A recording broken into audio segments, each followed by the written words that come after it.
Bloomberg Audio Studios. Podcasts, radio, news. This is the Bloomberg Daybreak Europe podcast, available every morning on Apple, Spotify or wherever you listen. It's Wednesday the 18th of December in London. I'm Stephen Carroll. Coming up today, Nissan shares skyrocket on reports that Honda's interested in a merger. Bloomberg finds UK consumers could be left paying the price for the government's accelerated drive towards clean power. Plus, traders await the final Federal Reserve decision of 2024 as bond traders bet on deeper rate cuts next year. Let's start with a roundup of our top stories. Honda and Nissan are exploring a merger which could consolidate Japan's auto sector at a time of major upheaval globally. An executive vice president at Honda confirmed reports the carmakers considering options, including a capital tie-up or merger. James Hong, the head of Asian Autos at Macquarie Capital, explains why. For Honda's perspective, the biggest benefit is actually the scale. There has been clear change on the company's, the management on focus on the scale and the operation. I guess that's what Honda is expecting to gain from this partnership.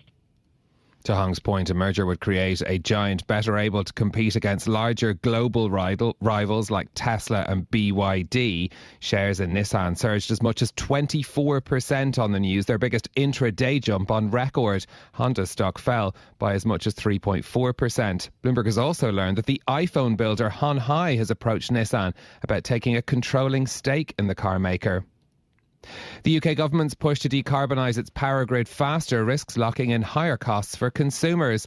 That's according to research from three energy analytics firms which looked at moving the target forward to 2030 from 2035. Aurora Energy Research says the earlier deadline would cost £11 billion more because of higher raw material and borrowing costs.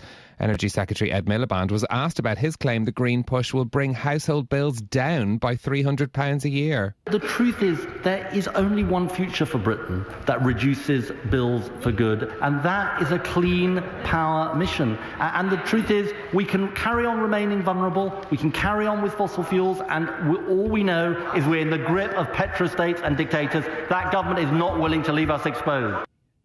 But despite Miliband's optimism, experts at Aurora say prices are likely to stay consistently higher than their 2019 levels. UK government borrowing costs rose to their highest level in decades relative to Germany's in trading yesterday. That's as traders grow increasingly sceptical over how much more easing the Bank of England will manage to deliver next year. Pooja Kumra, senior UK and European rate strategist at Toronto Dominion Bank, says the shift was driven by yesterday's hotter than expected wage data. The issues that BOE is grappling with is very different from other central banks to your note.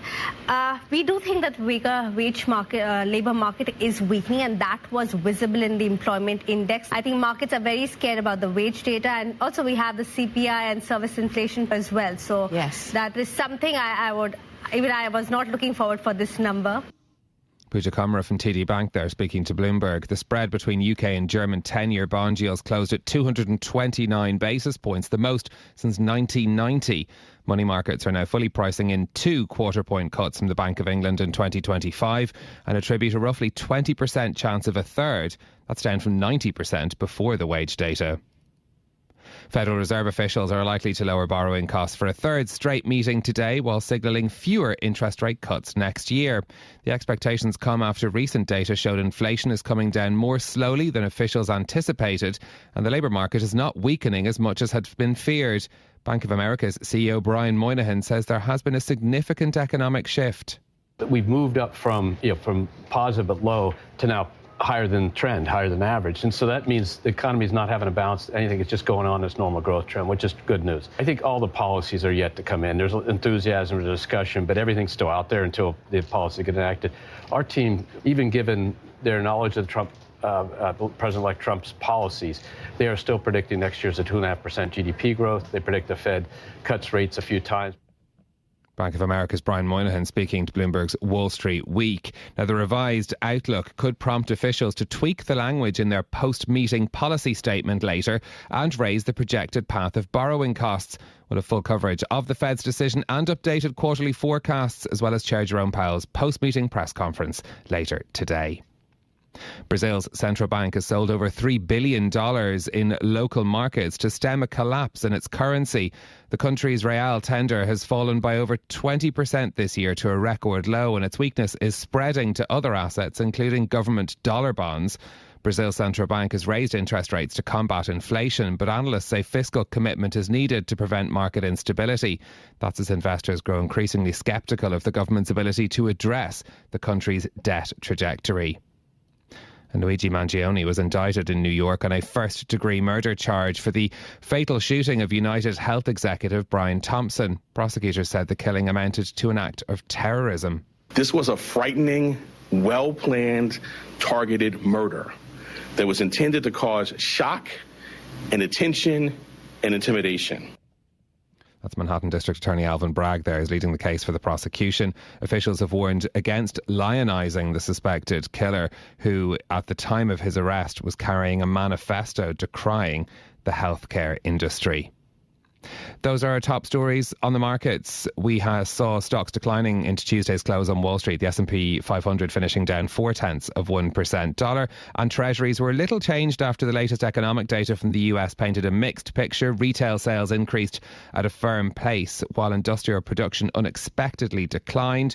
Oil prices fell by 1% yesterday for Brent crude, and trading today it's holding just over $73 a barrel. The two-year gilts finished 10 basis points higher, just shy of that after that hot wage inflation data, and the market pricing in fewer Bank of England cuts for next year, with a BOE decision on Thursday as well. In Asia today, we're looking at a mixed picture. The MSCI Asia Pacific Index is higher 0.3%, but the Nikkei in Tokyo down 0.4%, as well as we've been monitoring that M&A news coming out of the carmaker industry in Japan. Looking ahead to later today in the Fed decision, 10-year Treasury yields are down a basis point at 4.39%. The Bloomberg Dollar Spot Index is flat.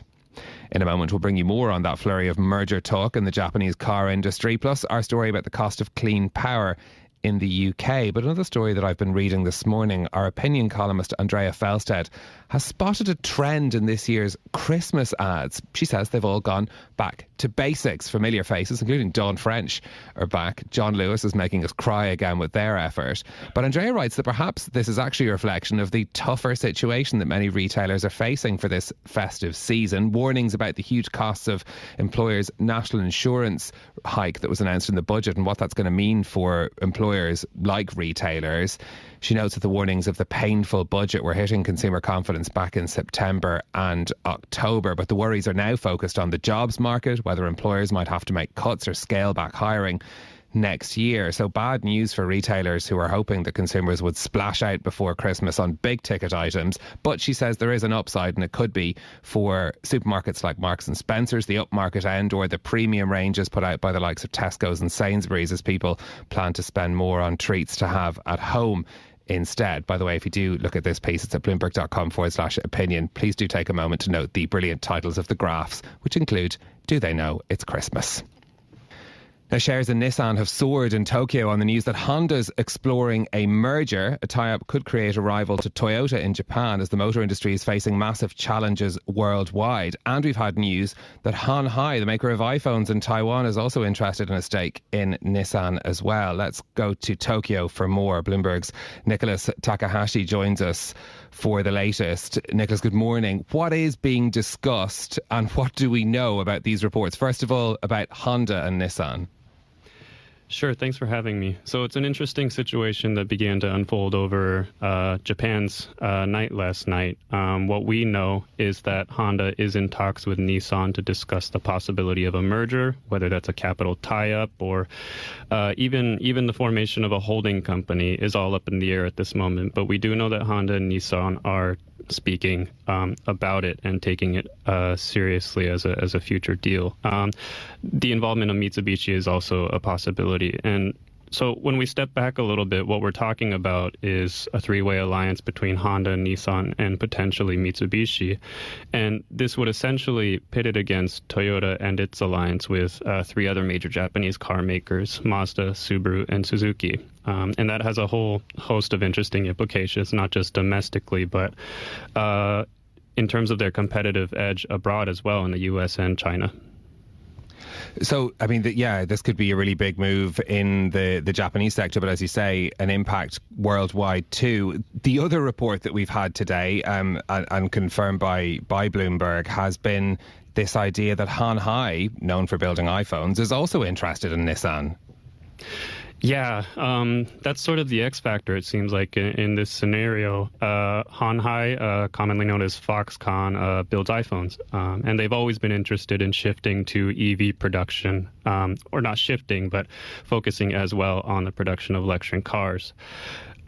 So in this scenario, we've confirmed that Foxconn approached Nissan for the possibility of a buyout.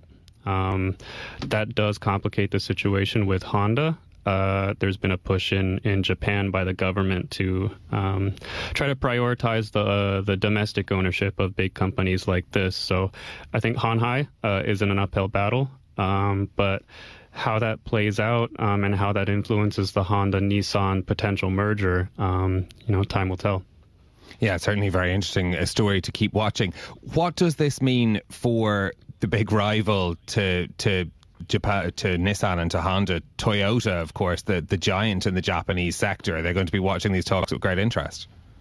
Yeah, I imagine. And I think that's the big question for now. And maybe it's two-pronged. One question, what does Nissan gain from this and what does Honda?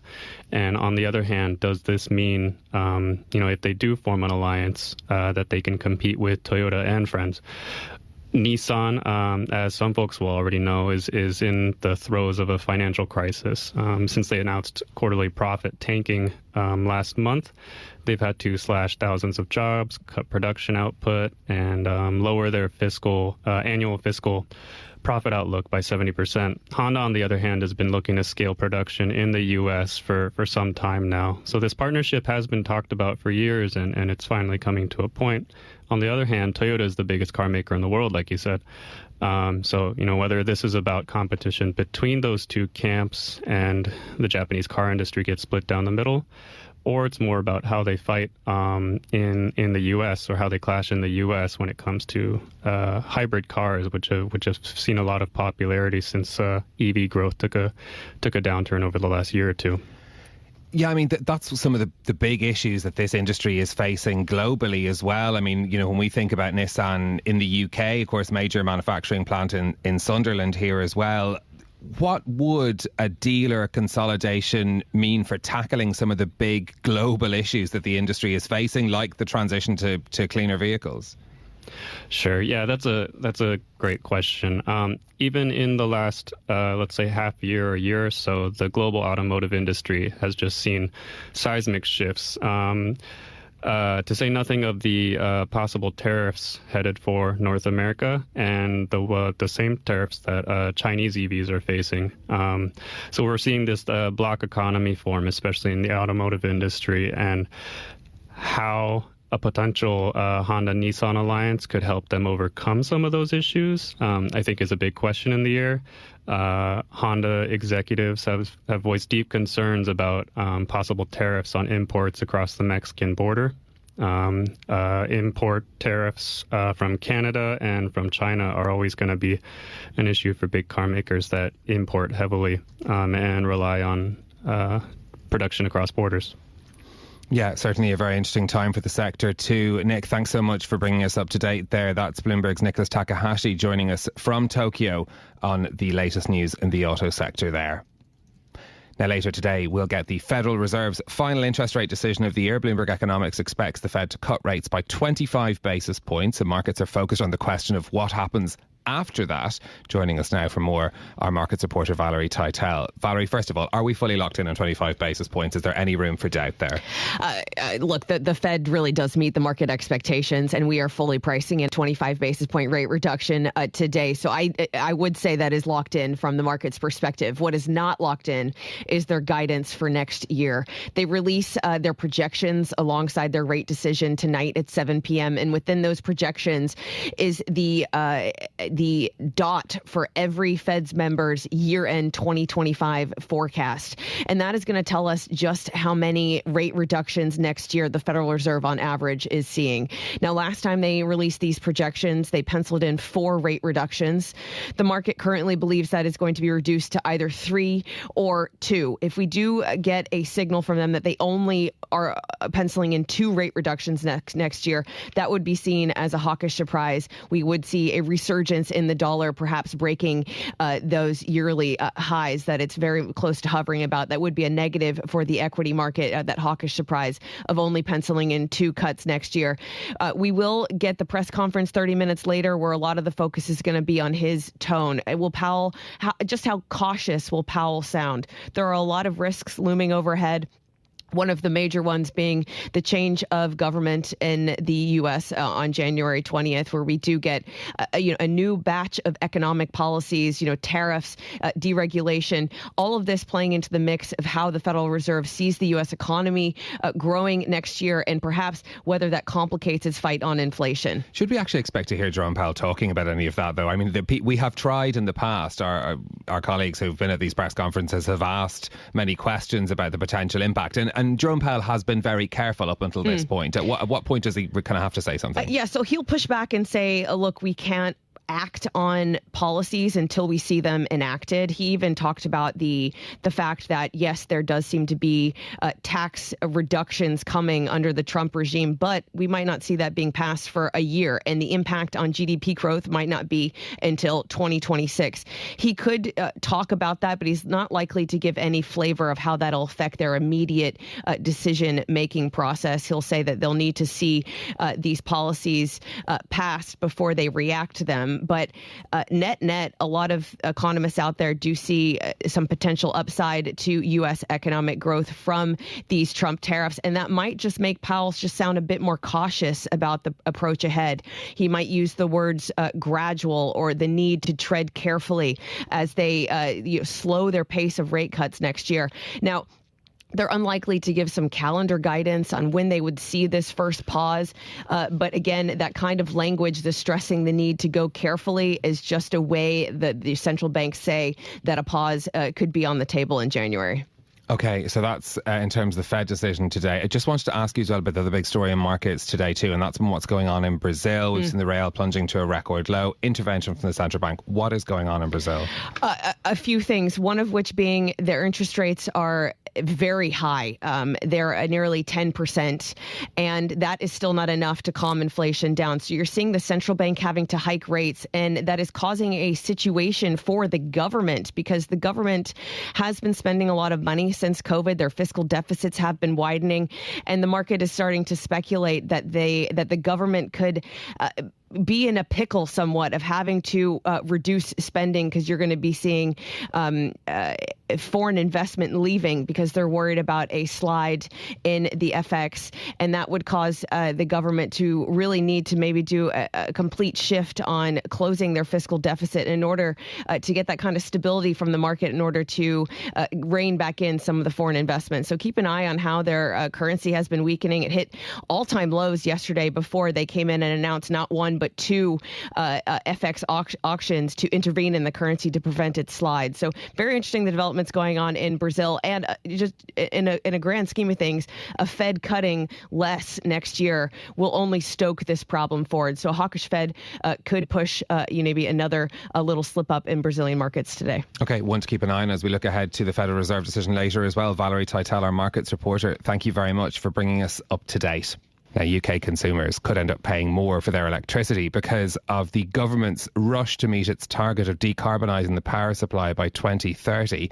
That's according to industry experts who've been speaking to Bloomberg. Our European Power Renewables reporter, Eamon Farhat, is here with me for more. Eamon, first of all, remind us, what is the government's goal when it comes to clean power, and what progress has been made on it so far? So the government's goal is basically to have 95% of their power, or the power of the UK, coming from clean sources like wind and solar by 2030. Now that brings forward the previous government's pledge of 2035.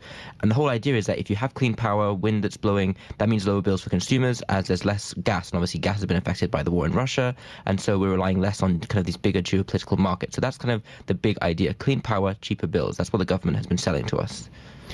What are the industry experts then saying about what this means for energy costs down the line? Now, the issue is that 2030 is really not that far away, and moving that quickly on some of these goals, for example, tripling, offshore wind, that does mean that we will be building wind farms at quite uncompetitive rates, and when you build a wind farm, it does lock in rates for about 15 years. And also, this whole plan does still rely on about 5% of your capacity coming from gas, and gas is still expensive, and running these gas plants for less time per year, but still having them online, does mean that the prices do go up. So at the same time, it does bring down costs, but when you do look at these specific kind of the inner workings of it, there are chances that there's lots of inflationary pressures from the build-out. We heard a little from Ed Miliband a moment ago. During the election campaign, he and Keir Starmer promised that this plan would reduce household energy bills by £300 a year was the figure that we heard about. Has that pledge then been abandoned? I mean, yeah, during the election campaign, they were very keen to talk about this £300. Right now, that language has been pared back a little bit. They now start talking about as much as £300, saying that it could happen, but also could not. In the latest kind of release last Friday, they were definitely talking about building a foundation to lower bills. I mean, no one disputes that bills will probably fall in 10, 15 years, but this short-term 5-year pledge is where there's issues with it, and the government definitely knows that their pledges probably will not be able to be delivered on. What could be done to mitigate the impact on households? Is the potential that the target might move again, maybe? Yeah, I mean, when you talk to industry experts, when I'm talking to all these executives, they say that, it might be 2032, 2033 reaching these goals. The bills could come down in 2030s. I guess when it comes to consumer bills, there is a talk of kind of shifting some of the levies that consumers have to pay. So when you do build a wind farm, consumers do pay some money on their bills, shifting that into general taxation instead of onto bills. That is kind of playing around with the accounting, but it would be a way of shifting the burden off of consumers onto kind of general taxation to pay for the build out of these huge renewable goals that the government has. This is Bloomberg Daybreak Europe, your morning brief on the stories making news from London to Wall Street and beyond. Look for us on your podcast feed every morning on Apple, Spotify and anywhere else you get your podcasts. You can also listen live each morning on London DAB Radio, the Bloomberg Business app and Bloomberg.com. Our flagship New York station is also available on your Amazon Alexa devices. Just say, Alexa, play Bloomberg 1130. I'm Caroline Hepker. And I'm Stephen Carroll. Join us again tomorrow morning for all the news you need to start your day, right here on Bloomberg Daybreak Europe.